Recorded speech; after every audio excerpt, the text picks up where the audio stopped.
They're just opening the doors to this pilot program in Breckenridge that Teddy Wilkinson with Breck, Sustainability Administrator, says follows an e-delivery program that Vail's been doing for 3 years now, with big trucks stopping at this centralized delivery dock. New e-delivery dock, where they unload their goods in just one stop, speeding up their time in Breckenridge. We have about 12 distributors participating in the pilot so far. By letting these small 106 West logistics electric vehicles take those products to all the restaurants and stores in Breckenridge. That do the last mile delivery out to all the businesses.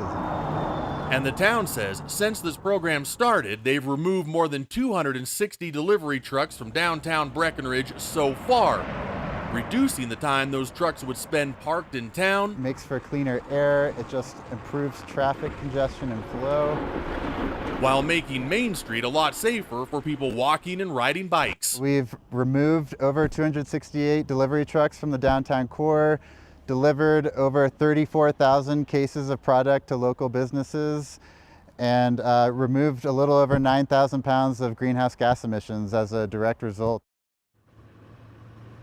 If some of this plan sounds a little bit familiar, it's because we reported on a similar plan that Vail is using. In fact, the same company is running that program in Vail and here in Breckenridge. The big difference between the two towns, in Vail, they're requiring semi-truck companies to take part in their program. Here in Breckenridge, they're just asking companies to participate, and so far, 12 trucking companies are participating. Reporting from Breckenridge, I'm Matt Renew, 9 News. Sam Jordan, Breckenridge is hoping that while it's voluntary, all of these companies will participate, because there are still some trucking companies running those big semis into town, and they're hoping that they see it makes a lot more sense for their drivers just to make one stop, and it's quicker for them to deliver that stuff instead of making several stops through town and to have to try to find parking through Breckenridge, which we all know is pretty difficult. I was just going to say, we can talk about the bigger impact too to the community and visitors, of course, which is trying to find parking, which in towns like Breckenridge and Vail, as you mentioned, that's hard to do sometimes.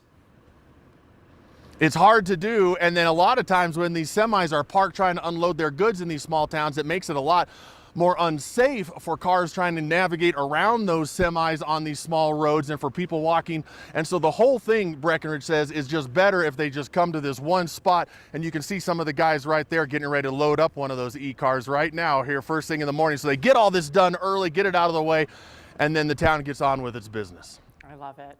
Very practical. Good on all fronts. All right. I know. Matt, thank you. Let's get